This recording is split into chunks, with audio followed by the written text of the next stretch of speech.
Welcome back. So, here's what happened. You are going to lose everything. That's what they said. Now, what they were referring to was, I think, my business, my home, my dignity, my friends, them, my sanity, and maybe even possibly more. I took this as a warning. I remember hearing this phrase from multiple people in my trusted circle of influence, including close friends and even my father, who was very, ever, rarely wrong. But can I be honest with you? I didn't see it coming. I had a seriously major blind spot. I think it's funny. One thing I've learned about myself and from other people is what you do in a place of pain and suffering. The choices we make in a place of pain and power sometimes feel like literally the exact same thing. It actually hits the brain almost in the exact same spot, and we call this a dopamine rush. But let me set the stage for you. Let's rewind 1.5 years from this moment. It was May 2nd, 2022. The day for me that will live in infamy. I did the unthinkable. I filed for divorce, and I heard all the critics talking, the actual ones and my own inner critic. Let me say that again. I filed for divorce. Who? Me? Here's all the voices. Who? Me? The guy that touts himself as an expert counselor, the guy that had one of the largest private practices in mental health counseling in the area, the guy that is on all the videos at church, the couples counselor, the guy that just recently kind of touted himself as that, the Christian. Yeah, me. I did the unthinkable. And dozens of thoughts, at this moment, dozens of thoughts swirled through my head. But the loudest was, I'm disqualified. There is no way that I'm going to be able to help people, let alone relationships, after I've chosen what to do. I've chosen to end my relationship. And despite planning this for months, I did not expect those voices. So I did what most people do in these situations, and I sought counsel and advice for some mentors. So I very quickly scheduled a meeting with a man I have a great amount of respect for and trust his counsel, which is the kind of people you should go to, and that's my pastor. I share with him what had happened and some of the context and those inner critics' voices, and he paused for a second. And he said one of the most powerful phrases I've ever heard. He looked at me, contemplating, took a time, and he said, this actually makes a lot of sense. Usually, where you're called and where your purpose is where you're the most wounded. And man, it was like hit me straight square in the very of my being. That's a top 10 life-changing moment for me, and it stuck with me for almost 2 years. And honestly, it's something I share with a lot of people that I coach.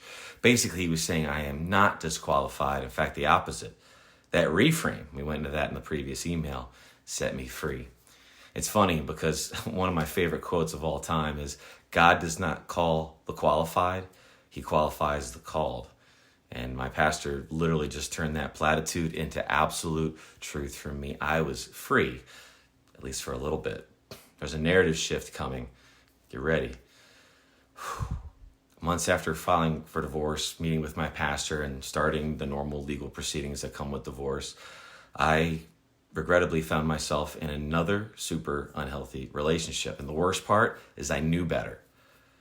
I counseled hundreds, if not thousands of people to avoid these things, and can clearly say that this decision to even entertain this relationship after filing for divorce was the greatest mistake of my life. I knew better. And I even warn my clients when they're going through something like this to watch out for 3 traps during divorce: new relationships, spending, and drugs.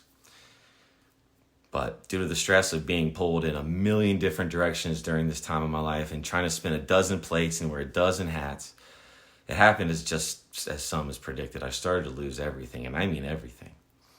I can't point to a singular factor or blame one thing over another, but the sky felt like it was falling every day. Divorce, new relationship, I'm a single father, I have employees, I have a business, and then I'm dealing with my own internal struggles at the time. And the weight was soul-crushing, and I mean literally soul-crushing. And of course, the thoughts swirled again. Disqualified, kaput, done for, stick a fork in me, fake, imposter. Not only that, but a lot of people I considered friends said some of these actual words to my face. The amount of judgment and shame that was, thrown my way was amazing. I'm sorry, former friends. I haven't got to the point in my story where I don't tolerate intolerable behavior anymore. One of those things is judgment and lack of reciprocity in relationships. But for later. But it's not the end of the story. Just like the phoenix, you guys know the phoenix, I would start to rise from the ashes. Not on my own, though.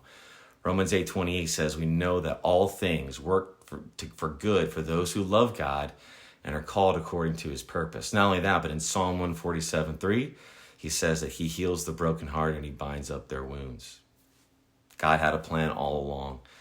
He started to come into my situation through a lot of prayer, a lot of crying, a lot of darkness, and started the chain reaction where he would start to simultaneously not only bind my wounds and heal my heart and my soul wounds, but also he would start to change things for my good. And then after this, I had this epiphany. Here's the epiphany. But I'm going to share this epiphany in my next email. And so look out for the email titled, here's a preview, Love and Relationship Addiction. Yes, that's the next email. But before I end here, again, if you haven't decided or scheduled your free 30-minute consultation or coaching, there's a link in the email that you can click. So click that. And just to be real honest with you, I want to share parts of my story with you. I want to, and I think it's necessary. But I will say it's personal, it's raw, it's real, it's relevant. And I've been taught by Wake Up Warrior that these things lead to big results. Here's another reason I'm going to share this with you. It's because my own struggles and eventual healing and transformation is what makes me even a better helper now. And I'm going to invite you into what I fondly call my no judgment, no guilt, no blame, or shame zone. And so you'll get that too. So again, I might have to trademark that. No judgment, blame, guilt, or shame. I have been through some things, and I'm grateful that I went through those things. And I've learned from those things, and that's what's going to come in the next email, is this epiphany moment that I had and kind of what came after and what I did about it. Because again, I'm not a person who, when I see something, is just going to sit on it. I want to do something about it, especially if it's something that I can do. So look out for the email tomorrow called The Epiphany.